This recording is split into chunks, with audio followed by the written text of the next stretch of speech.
Muito boa noite. Como sabem, é sempre um prazer estar aqui convosco. É um prazer maior quando estou sentado a ouvir e a aprender da Palavra de Deus, através dos irmãos que estudaram e partilham o fruto do seu trabalho, da sua dedicação à Palavra de Deus com os restantes irmãos e amigos. Hoje cabe-me a mim e quero começar por uma pergunta que eu costumo dizer que é a pergunta mais temida, não devia ser, mas é possivelmente a pergunta mais temida por uma assembleia, que é: de que é que o pregador falou da última vez que aqui pregou, numa terça-feira à noite? Uma pergunta difícil, não é? De quem é que eu falei da última vez? É assim, falei de uma pessoa tão pouco conhecida na Palavra de Deus que vocês nem se lembram depois de eu ter falado dela. Um dos cooperadores de Paulo, pouco conhecido, pouco lembrado, mas muito voluntarioso, muito dedicado à obra. Falei-vos de Epafrodito. Numa vez anterior falei-vos de Tíquico. Também um homem o Tíquico estava disposto a fazer tarefas menores, como andar com as cartas de Paulo de um lado para o outro. Parece um mero carteiro, mas vimos como ele era um homem decisivo. Eu até comentei na altura que era um homem que estava de tal forma preparado do seu estudo, do seu conhecimento da Palavra de Deus, do Evangelho da Graça de Deus, que ele poderia substituir, na altura falei, que poderia substituir tanto Tito como Timóteo. E quem conhece a Palavra de Deus sabe que Tito e Timóteo eram pessoas completamente diferentes, e Paulo apontava Tíquico como alguém que poderia perfeitamente ser aquele suplente de luxo. Falei de Epafrodito, daquele homem que esteve quase à morte por causa do dinheiro, mas não pelas más razões. Esteve quase à morte porque sabia que era tão importante levar aquele dinheiro a Paulo, porque Paulo estava preso, não tinha meios de subsistência, e os filipenses fizeram uma coleta para levar a Paulo, e este Epafrodito, um homem verdadeiramente dedicado à obra e que partilhava daquele pensamento de Paulo: em nada tenho a minha vida preciosa. Ele, mesmo quando o bom senso aconselharia a repousar, recuperar a sua saúde, ele continuou, e por causa disso esteve quase à morte, para que pudesse levar aquele dinheiro a Paulo. Hoje quero falar-vos de outra pessoa que também pouco mencionada na Palavra de Deus. Ainda não perdi a esperança de pregar sobre Cláudia. Só parece-me ali perdido no meio de um versículo. É a última pessoa, acho que já vos disse, que é a última pessoa de quem, tirando o Senhor Jesus Cristo, que Paulo, creio eu, menciona nas suas epístolas, em segunda epístola a Timóteo. Será um pouco difícil, mas pode ser que um dia tiremos algumas lições também sobre esta nossa irmã do passado. Quero falar-vos hoje de outro homem, que alguns até confundem com o Epafrodito. É fácil, esta pergunta é fácil. Quem é que tem um nome parecido com o Epafrodito? Também não é muito fácil ter um nome parecido com o Epafrodito. Epáfras, exatamente. Epáfras, e só aparece também em 3 passagens. Aparece em Colossenses. Eu peço-vos que abram a Palavra de Deus em Colossenses. Colossenses 1. Assim, voltando àquela questão da pergunta mais temida. Em algumas igrejas, infelizmente, a pergunta mais temida é se vocês têm os vossos dízimos em dia, por exemplo. Aqui, pela graça de Deus, sabemos que devemos dar segundo o Senhor pôs no nosso coração, segundo a nossa prosperidade, consoante a necessidade da obra. Mas, infelizmente, alguns que fazem coação sobre os membros das suas igrejas com más intenções. Não é o caso deste Epáfras e de vários dos cooperadores de Paulo. Então, em Epáfras, nós lemos sobre ele em 2 epístolas muito relacionadas, que são Colossenses e Filémon. Em Filémon só aparece ali uma menção muito breve. E vamos então ler aqui Colossenses 1, a partir do versículo 3. Colossenses 1, versículos 3 a 10. Graças damos a Deus, Pai de nosso Senhor Jesus Cristo, orando sempre por vós, porquanto ouvimos da vossa fé em Cristo Jesus e da caridade que tendes para com todos os santos, por causa da esperança que vos está reservada nos céus, da qual já antes ouvistes pela palavra da verdade do Evangelho, que já chegou a vós, como também está em todo o mundo, e já vai frutificando, como também entre vós, desde o dia em que ouvistes e conhecestes a graça de Deus em verdade. Como aprendestes de Epáfras, nosso amado conservo, que para vós é um fiel ministro de Cristo, o qual nos declarou também a vossa caridade no Espírito. Por esta razão, nós também, desde o dia em que o ouvimos, não cessámos de orar por vós e de pedir que sejais cheios do conhecimento da sua vontade, em toda a sabedoria e inteligência espiritual, para que possais andar dignamente diante do Senhor, agradando-lhe em tudo, frutificando em toda a boa obra e crescendo no conhecimento de Deus. Outra passagem, só andar umas 3 páginas para a frente, em Colossenses 4, em que nós lemos sobre ele também, nas saudações de Paulo. Colossenses 4, versículo 12. Saúda-vos Epáfras, que é dos vossos, servo de Cristo, combatendo sempre por vós gerações, para que vos conserveis firmes, perfeitos e consumados em toda a vontade de Deus. Pois eu lhe dou testemunho de que tem grande zelo por vós, e pelos que estão em Laodiceia, e pelos que estão em Hierápolis. E também Filémon, o único capítulo de Filémon, fica antes de Hebreus. Filémon, versículo 23. Saúdam-te, Epáfras, meu companheiro de prisão por Cristo Jesus. Não nos é dito mais nada diretamente sobre este homem Epáfras, mas há aqui algumas coisas sobre a vida deste homem, sobre o ministério deste homem, que podemos, sem grande perigo de estar a errar, podemos deduzir. Podemos extrapolar um pouco, mas creio eu, sem estar a cometer algum erro. Epafrodito, eu tinha-vos dito na altura que Epafrodito significava, era alguém que os pais quiseram dedicar a Afrodite. E há quem diga que este Epáfras seria uma abreviatura deste nome, Epafrodito. Daí também é ver os tais que julgam que seja a mesma pessoa. Até há quem julgue que seja a mesma pessoa. Mas creio que não, porque claramente Epafrodito era um crente de Filipos e Epáfras era de Colossos. E nem sequer são localidades muito próximas de uma da outra. Há quem diga que Epafrodito, depois que se converteu, mudou de vida e mudou de nome, passou a ser chamado Epáfras. Não creio muito nisso, mas é uma teoria. Mas este Epáfras, creio eu, pela origem do nome, que estará muito próxima de Epafrodito. E, creio eu, não quero estar a extrapolar, para ter o nome destes, não seria certamente oriundo de um lar de pessoas tementes a Deus. Seria, muito provavelmente, originário de um lar pagão, como era comum naquela região. Epáfras provavelmente seria oriundo de Colossos, que fica na atual Turquia, naquela região a que a Bíblia, no livro de Atos, muitas vezes se refere à Ásia. Quando a Bíblia, no livro de Atos, fala de Ásia, e mesmo Paulo, quando fala da Ásia, não está a falar da Ásia toda, está a falar daquela região da atual Turquia. Então este homem seria seria natural de Colossos, e os seus pais não seriam crentes, daí ter-lhe dado este nome. Já tirei essa lição em relação a Epafrodito, vou só mencionar rapidamente.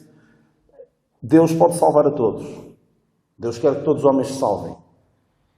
E se bem que é muito verdade, já tive uma opinião um pouco diferente em relação a isso. De quem é que é mais privilegiado, se é aquele que nasce num lar crente ou aquele que nasce fora e depois se converte.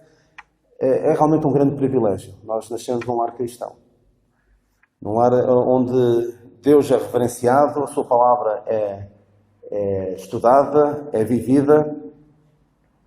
Priva-nos de muitos problemas. E hoje em dia o mundo está completamente minado. A maneira de pensar deste mundo está completamente minada por um pensamento anti-Deus, um pensamento completamente oposto à palavra de Deus. Mas ainda assim, Deus é poderoso para salvar qualquer um. Deus salvou este homem que Tudo indicava que, devido ao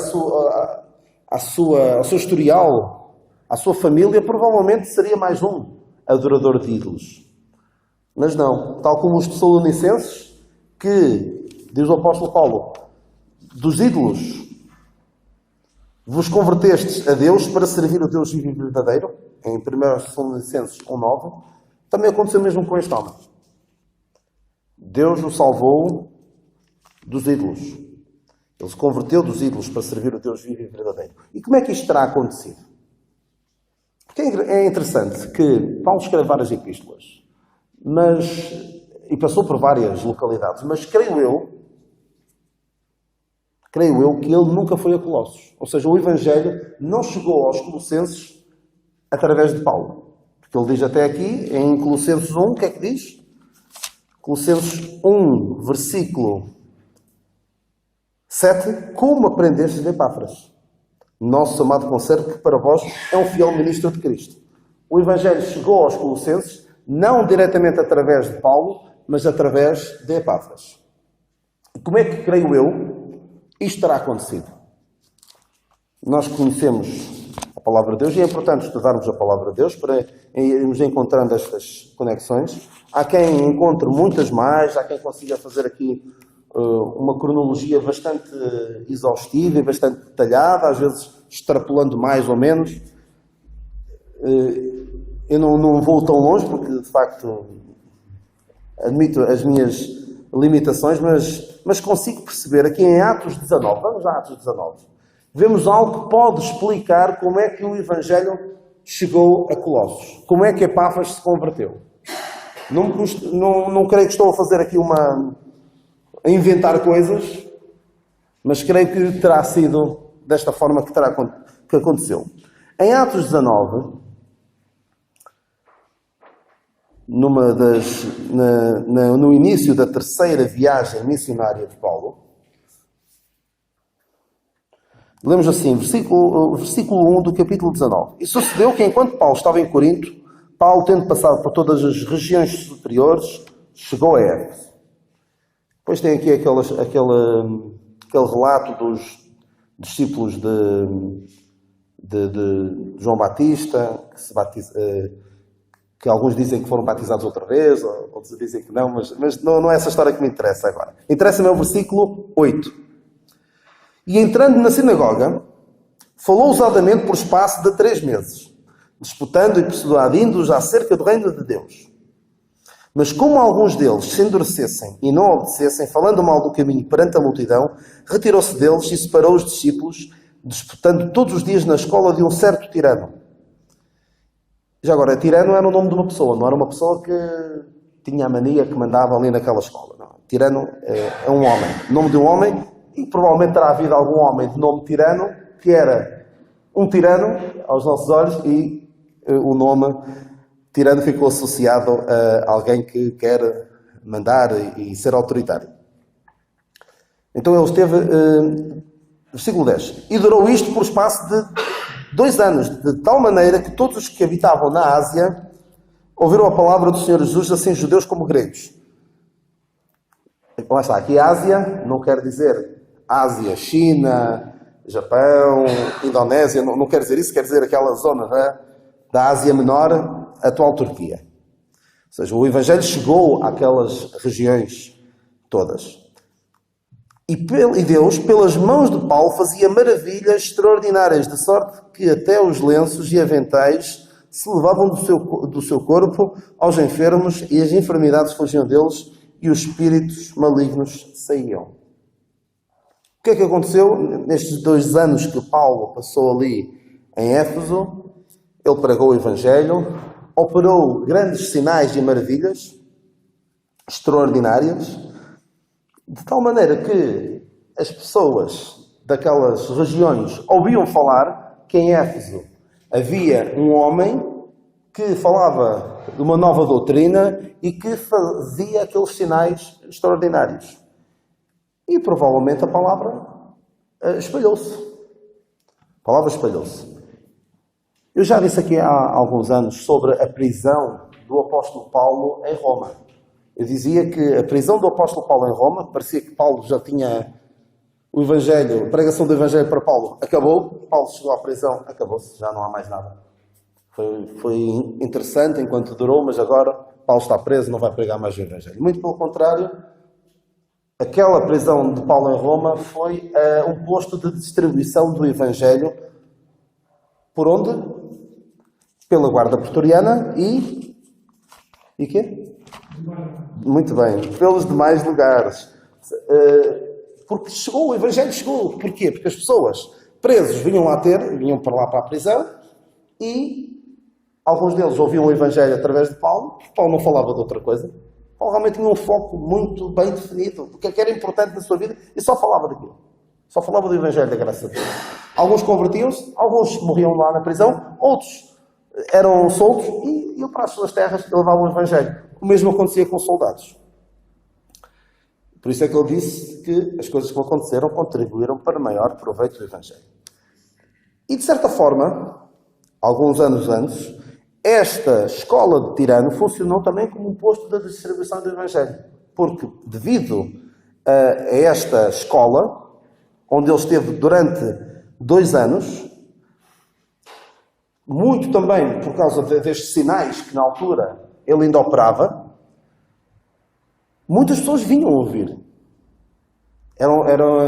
Era um sítio onde muita gente, de muitos lugares, incluindo Colossos, vinham ouvir o Evangelho. Epáfras provavelmente ouviu falar, ou terá visitado Éfeso, e terá visto aquilo, e converteu-se. Converteu-se, ouviu o Evangelho da graça de Deus. E poderia ele pensar, isto é uma maravilha. Que bênção, este lugar é uma bênção. Eu vou deixar a minha vida em Colossos e vou instalar-me por aqui, que não há nada que chegue a isto. Um pouco como os discípulos do Senhor Jesus Cristo. Pedro dizia, quando veio o Senhor no Monte da Transfiguração, bom é estarmos aqui, façamos 3 tendas, uma para ti, outra para Elias, outra para Moisés. Mas não era preciso descer do monte, vir para a vida do dia-a-dia, lidar com a vida real, e a vida do nosso cotidiano, e não apenas com estas experiências extraordinárias pelas quais nós passamos. E Epáfras percebeu isso. O que é que Epáfras fez? Pegou na melhor mensagem que já tinha ouvido e levou-a para a sua terra. E não foi ver se havia já alguma igreja por lá. Provavelmente não havia. O que é que ele fez? Criou uma. Que é algo que eu não sei. Sinceramente, eu não tenho conhecimento. Não sei se talvez Jonas ou outro irmão nosso tenha conhecimento de igrejas que estejam a ser fundadas do zero desta maneira. Pegando alguém que se converte e em vez de pegarem pessoas que estão numa igreja e levá-las com ele para outro sítio, que infelizmente é a norma do crescimento de igrejas, é a divisão, não é? Alguém fazer como fazia o nosso irmão Sobral e outros irmãos do passado que fundaram várias igrejas. Infelizmente, começando por mim, e se calhar cada um pode pensar em relação a si, deveria ser muito mais proativo, muito mais. Sou infimamente solícito e disponível para anunciar o Evangelho aos outros. Deveria ser muito mais. E este Epáfras levou o Evangelho. Não esperou que aparecessem outros crentes lá em Colossos. Não tem mais ninguém. O que é que eu vou fazer aqui sozinho? Então, ele levou o Evangelho para Colossos. E creio eu, não levou só para Colossos. Creio eu, pelo que lemos em Colossenses 4, fala lá de outras 2 cidades perto, que são Hierápolis e Laodiceia. Provavelmente ele levou o Evangelho também para lá. Porque havia crentes também em Laodiceia e em Hierápolis. E dá a entender que ele era alguém que tinha responsabilidade nestas igrejas, porque diz que ele combatia em orações por estes irmãos. Eram irmãos que lhe eram muito, muito, muito queridos. Então este homem levou o Evangelho, e não só levou o Evangelho, como ministrava àqueles irmãos. Diz aqui Colossenses 1, como aprendeste Epáfras, nosso amado conservo, que para vós é um fiel ministro de Cristo. Quer dizer aqui uma coisa que acho que é muito importante. Paulo diz, nosso amado conservo. Uma vez mais, como ele diz em relação a outros, ele não se refere a Epáfras como um subordinado. Eu creio que em relação a Tíquico, disse o mesmo. Tíquico, meu conservo, e acho que também em relação a Epafrodito, diz cooperador. Epafrodito diz cooperador.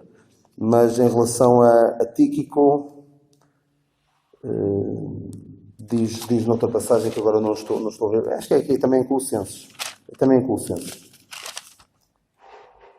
É exato, Tíquico, Colossenses 4:7. Tíquico, irmão amado e fiel ministro e conservo no Senhor. Ou seja, é meu,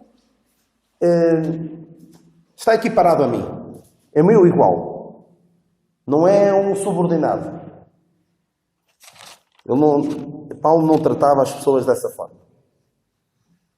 É um amado conservo. E digo-vos uma coisa, como já disse em relação a outros, amado conservo é melhor do que ser chamado pastor, doutor, apóstolo, bispo, qualquer coisa. É melhor do que qualquer grau que se possa obter numa das melhores, num dos melhores seminários de teologia. É que alguns tiram o grau de doutor em divindade e outros títulos que depois gostam de ostentá-los, andar com eles.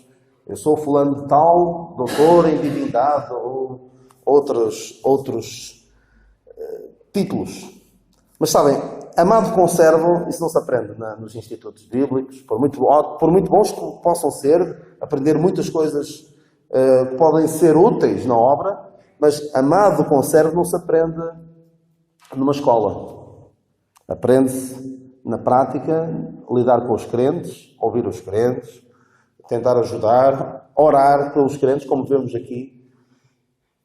É assim que se aprende. Não é em qualquer instituto. Então, ele era um fiel ministro, ou seja, era uma pessoa que ministrava e ministrava de uma forma fiel. Ou seja, podia-se contar com Epáfras. Não era alguém que ensinava uma coisa diferente daquilo que Paulo ensinava. Ou seja, Paulo sabia que podia contar com ele.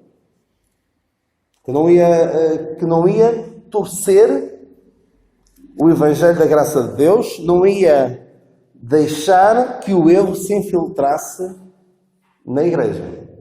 E de facto, esta epístola, escrita aos Colossenses, vem no seguimento de problemas que estavam a afetar a igreja em Colossos. Nós, se formos para o capítulo 2, vemos como alguns estavam a tentar fazê-los presa sua, através de filosofias deste mundo, palavras persuasivas.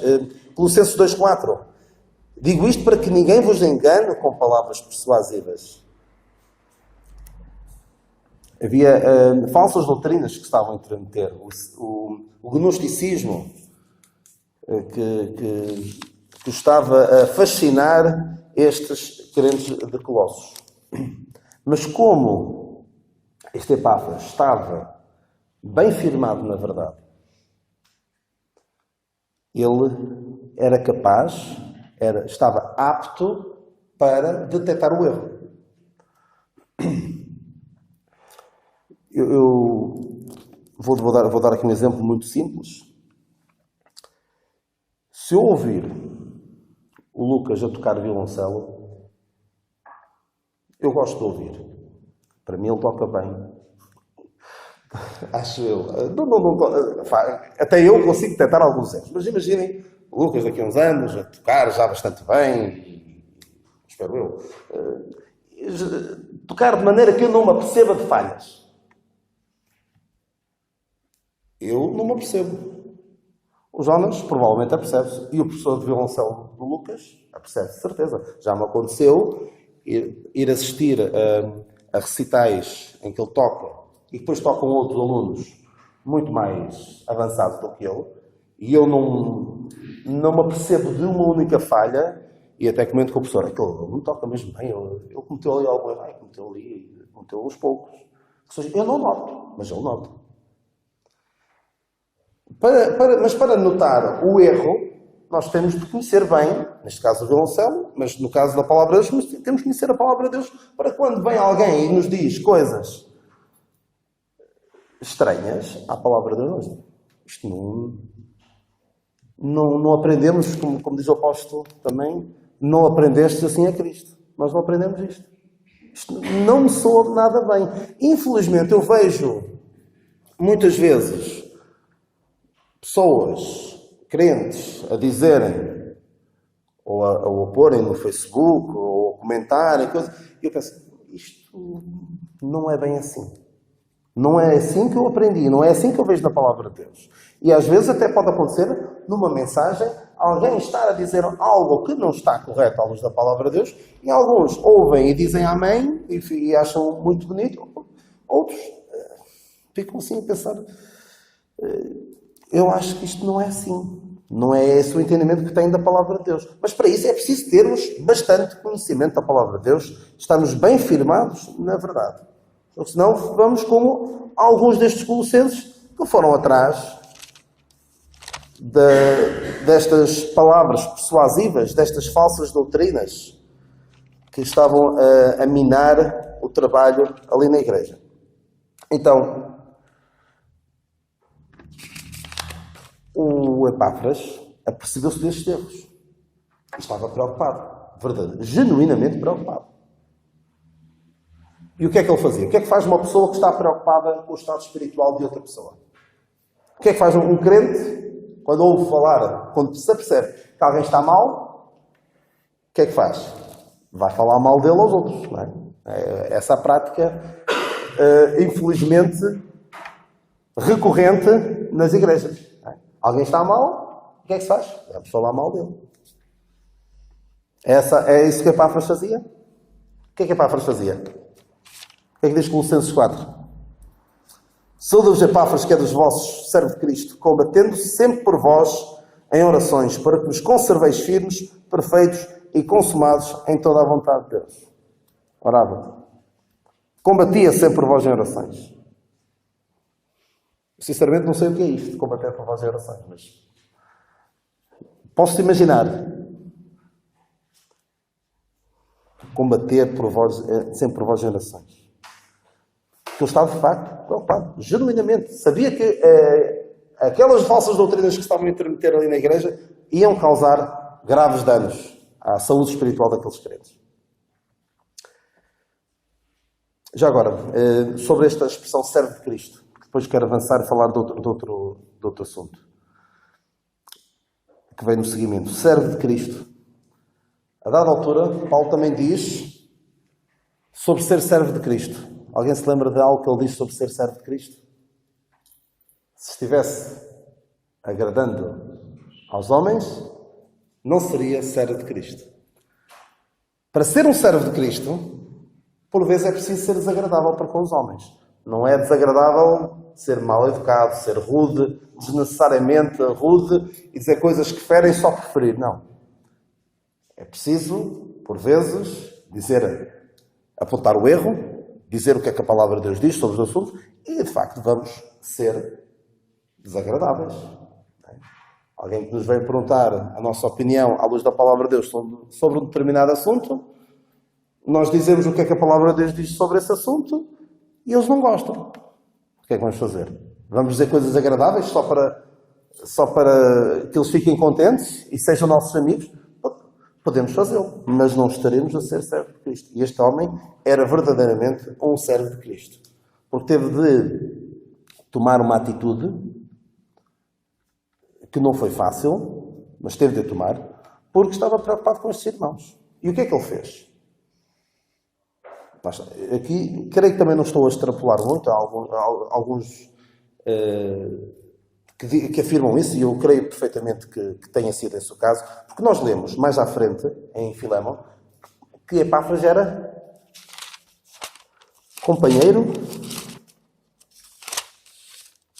meu companheiro de prisão.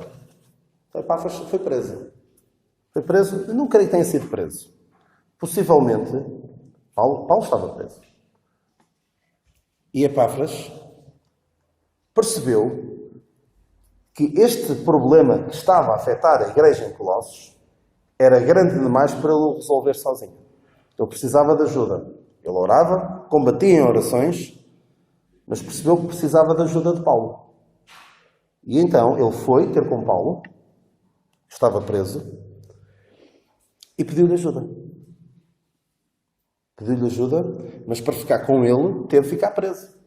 Creio que terá sido, parece-me que tenha sido essa a situação. Disponibilizou-se a estar com ele preso há algum tempo, para lhe expor a situação, possivelmente até para Paulo escrever a carta que escreveu, e ele depois levar para os Colossenses. E aí é que Paulo poderia dizer: pois eu dou testemunho de que tem grande zelo por vós, e pelos que estão em Laodiceia, e pelos que estão em Herápolis. Ou seja, ele testemunhava aquele facto, combatia em orações. E repara que quando ele chega e vai ter com Paulo, ele não vai começar logo a dizer: olha, eles são do pioria, não acertam uma, estão a fazer tudo mal. Não. Reparem o que é que ele diz. Colossenses 1:8. O qual nos declarou também a vossa caridade no Espírito. Epáfras chegou lá e disse: há coisas boas. Falou bem dos crentes. Não chegou lá e depois só falaram que estava mal. Nós também devemos ser capazes de saber olhar para a nossa igreja e para as igrejas em geral e, claro, reconhecer que há problemas, mas também há coisas boas. Graças a Deus pelo que vai bem. Mas também sermos capazes de dizer: olha, isto e isto não está a correr bem. E Paulo, preciso da tua ajuda. Então, Paulo escreveu esta carta por causa deste homem que tinha uma profunda e genuína preocupação e dedicação pelo bem-estar espiritual daqueles crentes. Paulo escreveu esta carta e terá posto as coisas em ordem durante algum tempo, não sabemos durante quanto, porque também vemos que mais tarde, infelizmente, Paulo escreve no final da sua vida e diz em 2 Timóteo 1,15: bem sabes isto, que os que estão na Ásia todos se apartaram de mim. Eu não sei se todas as igrejas, ou talvez de alguns dos seus cooperadores, não sei. Mas nós sabemos pela história que não muito tempo depois o Evangelho começou a degenerar. As igrejas começaram a degenerar e hoje quem for à Turquia, a Colossos, eu não sei se encontrará lá os crentes que vieram no seguimento desta igreja em Colossos. Já houve irmãos nossos que visitaram, à semelhança do que se faz a Israel, alguns que vão visitar a Grécia e a Turquia, aqueles locais por onde Paulo passou a pregar o Evangelho, e dizem que lá não há nada de Evangelho, da graça de Deus, infelizmente. Mas não foi por causa... Mas como dizem, há uma expressão inglesa que vou tentar traduzir, que é: não durante a minha vigia, não enquanto eu estiver de vigia. E Epáfras pensou: enquanto eu estiver aqui, eu vou fazer tudo por tudo pelo bem-estar espiritual dos meus irmãos. Claro que algumas décadas, alguns séculos mais tarde, houve alguém que não teve essa preocupação. Houve alguém que não era um Epáfras, alguém que era um Demas. E é interessante que, às vezes em que aparece Epáfras da Bíblia, também aparece Demas ali muito próximo. Aparece Demas. Sim, no versículo, em Colossenses 4:14 aparece Demas. E em Filémon, penso que Filémon 24, aparece também Demas. É um homem completamente diferente deste Epáfras. Este Epáfras era verdadeiramente dedicado. E o Demas Não é que tenha deixado a fé, creio eu, não terá deixado a fé, mas olha, fez o que se calhar muitos de nós fazemos. Damos mais importância aos nossos afazeres do mundo do que àquilo que é eterno. Mas Epáfras não. Epáfras era verdadeiramente um servo de Cristo. E eu já não tenho muito mais para dizer. Eu poderia dizer como alguns às vezes fazem, e muito mais podia ser dito, mas não tem mais nada. No fundo, quando alguém diz muito mais podia ser dito sobre este assunto, é sinal que já esgotou tudo o que tinha para dizer. Mas eu queria dizer aqui mais um pensamento sobre este homem. E que eu acho que é muito, muito importante. Já tive a oportunidade de falar disto quando falei numa conferência há 2 anos sobre ser membro da igreja. Eu foquei-me um pouco nesta expressão em que ele diz: sou dos Epáfras, que é dos vossos, servo de Cristo. Ou seja, Paulo podia dizer, ele é dos vossos. E 2 pensamentos sobre isto. Primeiro, não havia dúvidas de que ele era um crente, que era alguém nascido de novo, de que era alguém salvo pela graça de Deus. Ele não deixava, não permitia que ninguém tivesse dúvidas disso. E digo-vos que não haja dúvidas de que somos crentes. Que não haja dúvidas de que somos do Senhor. Por vezes acontece pessoas que passam por igrejas, não digo necessariamente esta, mas passam pelas igrejas uma vida inteira. E partem para a eternidade e provavelmente podem pensar em alguém, não estou agora a pensar assim de repente em ninguém em particular, mas partem para a eternidade e nós ficamos a pensar, será que algum deles se converteu verdadeiramente ou não? Eu nunca ouvi da boca dele uma expressão, uma declaração pública, uma declaração verbal da sua fé. Não está. Eu já falei sobre isto aqui. Não vou dizer, tu se não falares publicamente da tua fé, não é porque não és crente. Não estou a dizer isso. Mas é estranho. Uma pessoa passar uma vida inteira e não dizer às pessoas que estão na igreja com ele, dizer, eu sou também um crente. Nascido de novo pela graça de Deus, remido pelo sangue de Cristo. E uma maneira, se não tivermos muito jeito com palavras, há uma maneira fácil, que também não quero desvirtuar, não quero que se use isso como uma maneira de contornar o sistema, por assim dizer. Acho que me vão perceber. Ter o desejo e participar da ceia do Senhor. Isso é uma forma de dizer, sim, eu sou do Senhor e eu sou dos vossos. Ou seja, não há dúvidas que eu estou mesmo identificado e é empenhado e é convosco que eu quero estar. Porque Epáfras era assim, ele é dos vossos. Não havia dúvidas nenhumas. Olha, Epáfras é de Colossos. Ele é dos nossos. Não há dúvida nenhuma. Nós sabemos que podemos contar com ele. Infelizmente, nas escolas e não só, nos locais de trabalho, em geral, todos nós conhecemos pessoas, ou já conhecemos pessoas, que quando é preciso fazer alguma coisa, ninguém pede àquela pessoa, porque já sabe que não pode contar com ela para nada. Ou vai fazer mal, ou é conflituosa com os outros, não conjuga bem com os outros, e por isso mais vale fazer sem ele do que fazer com ele e a coisa ficar mal feita, ou ficar a contar com ele é má ideia. Que isso não aconteça connosco na igreja. O resto das pessoas, os membros da igreja, nem saberem se contam connosco, se não contam, porque isso não é ser dos vossos. Houve tempos em que eu passei muitos anos, alguns anos, frequentei aqui bastantes vezes a igreja, passava às vezes algumas temporadas por aqui, em casa do Jonas, em casa do Simão, e eu havia até o irmão Valdemar, que chamava, assim, em tom de brincadeira, chamava-me São Joanense, porque eu passava muito tempo por cá. Mas, na altura estava na igreja de Estarreja, mas não havia dúvidas nenhumas de que a minha igreja era ali. E eu, claro, houve uma altura em que talvez não tenha estado tão presente Também não faltava, assim, por qualquer razão. Mas eu era o Daniel de Estarreja.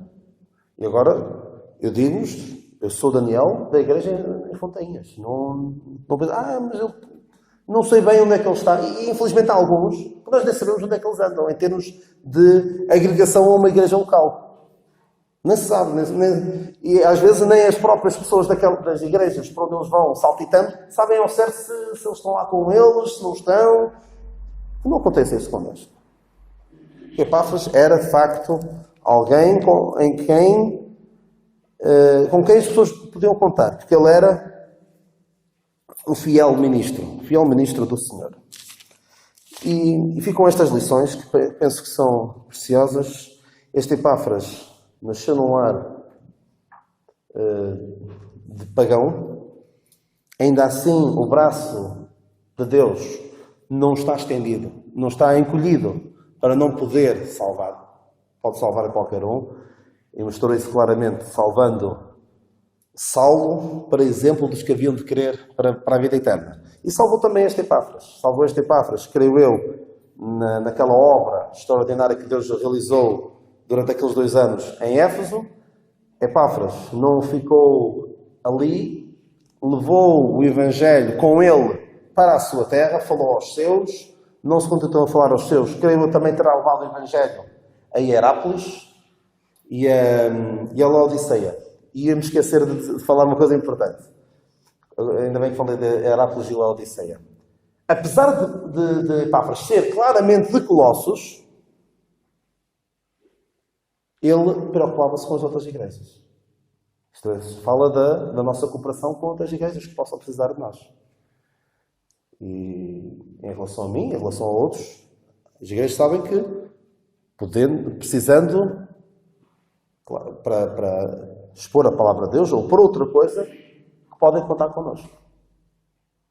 Será que somos desse tipo de pessoas que os crentes das outras igrejas sabem que podem contar connosco? Ou somos apenas crentes apenas da nossa igreja e mais ninguém fora daqui sequer sabe que a gente existe? Às vezes há alguns que só os vejo uma vez por ano, nas jovens ou outros eventos assim. Do resto não convivem com outras igrejas. Mas Epáfras tinha esse cuidado. E é um pensamento também que é importante. Então ele levou o Evangelho, ministrava àqueles crentes, ele estava bem firmado na palavra de Deus, de tal forma que foi capaz de detectar os erros quando eles começaram a infiltrar na igreja. Ele, quando viu aqueles problemas, orava, combatia em orações, mas também foi pedir ajuda a Paulo. É preciso humildade também para pedir ajuda. Podia pensar, a igreja é minha, eu mando na minha igreja e eu resolvo as coisas. Nem que seja à força. Não, ele foi pedir ajuda a Paulo. É preciso humildade. Pedir ajuda a Paulo, disponibilizou-se a estar preso com Paulo durante algum tempo para poder expor estes problemas. Orava com Paulo enquanto estava lá na prisão, tanto que Paulo podia dar testemunho disso, e depois terá levado a carta, e que teve os seus efeitos, creio eu, terá tido os seus efeitos positivos naqueles crentes e também para nós. E este é um crente que tem dos maiores elogios que nós podemos conceber na vida cristã. Nosso amado conservo, fiel ministro, servo de Cristo, e isto é quase uma daquelas medalhas que não é, que só alcançam aqueles soldados que se distinguem grandemente na batalha, combatente em orações. Isto não é para qualquer um. E cada um sabe de si, mas muito longe estou de qualquer um destes títulos. E era um crente que os colossenses sabiam que podiam contar com ele. E comigo. Será que os outros crentes sabem que podem contar? E atenção, quando digo contar, olha, a obra de Deus é muito mais do que subir aqui à tribuna e falar durante 40 minutos sobre a palavra de Deus. É muito mais do que isso. Mas noutras coisas que se calhar não são tão visíveis. Os crentes sabem que podem contar comigo para ajudá-los, para aconselhá-los, para os confortar, para os visitar. Porque também, há aqui um problema que também é importante abordar, que é sobre a questão de quando ouvimos um problema, a nossa tendência, infelizmente, muitas vezes, é falar mal dos outros e não orar.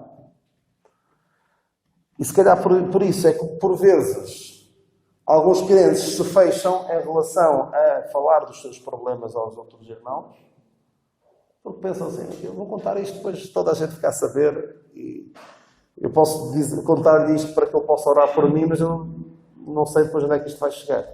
Infelizmente também precisamos de aprender muito e caminhar muito no sentido de sermos verdadeiros irmãos e cooperadores uns com os outros e estes amados irmãos e conservos no Senhor. Que Deus nos abençoe e nos ajude neste nosso propósito.